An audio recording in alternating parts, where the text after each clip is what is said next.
आमे ओडिशारे नुआ स्कीम आरंभ हेबाकु जाउतबा सुभद्रा योजना विषय आलोचना करिबा।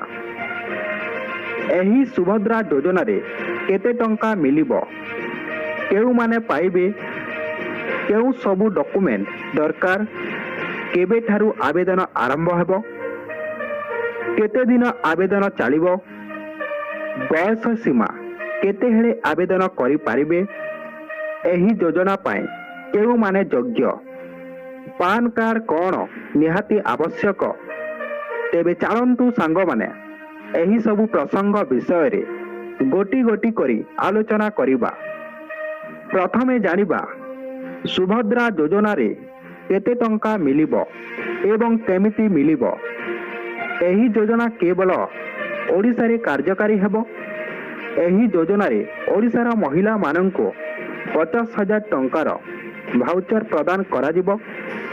जेपरि प्रधानमंत्री आवास योजना रे एका सांगरे सबु पैसा न मिले, विभिन्न किस्ती रे मिली थाए, ठीक सही परे एही सुभद्रा योजना रे मध्य विभिन्न किस्ती रे पैसा मिलिबो।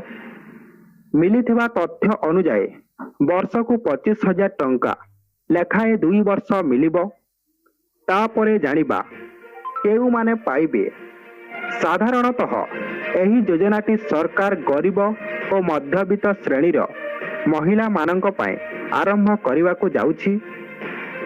जेउ मानकर रेशन कार्ड एवं बीपीएल कार्ड थिबो से माने निहाती एप्लाय करि पारिबे। किंतु धनी श्रेणीर लोक माने एही योजनारू वंचित हेबे।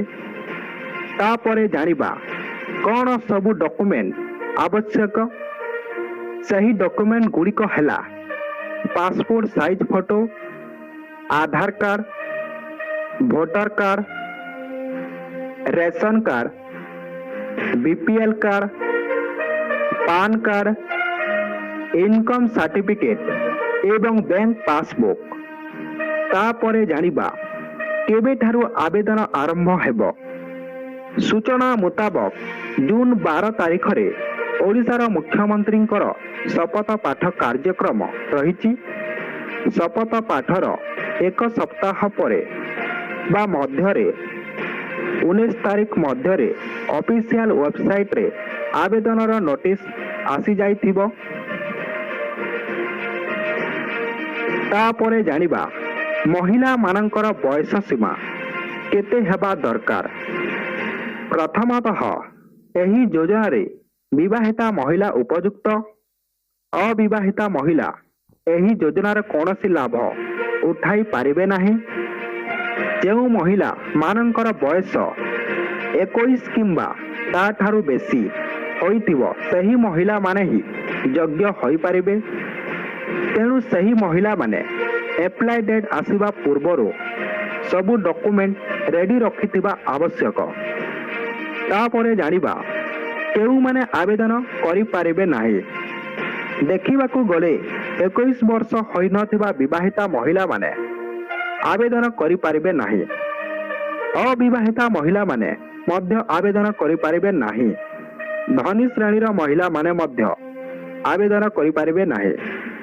तापरे जानिबा पान कार्ड कौन निहाती आवश्यक। तो सांग माने सेमिति किछि ऑफिशियल नोटिस नाही। तथापि आगरु सतर्क होई बाहर करिदेबा सबुठारु बेटर। कारण सरकारंकर केतेबेले केउ नियम केही कहि पारिबे नाही। जनसेवा केंद्र रे पान कार्ड गोटे दिन रे तैयारी होई पारिबो। तापरे जानिबा इनकम सर्टिफिकेट कहार देबा।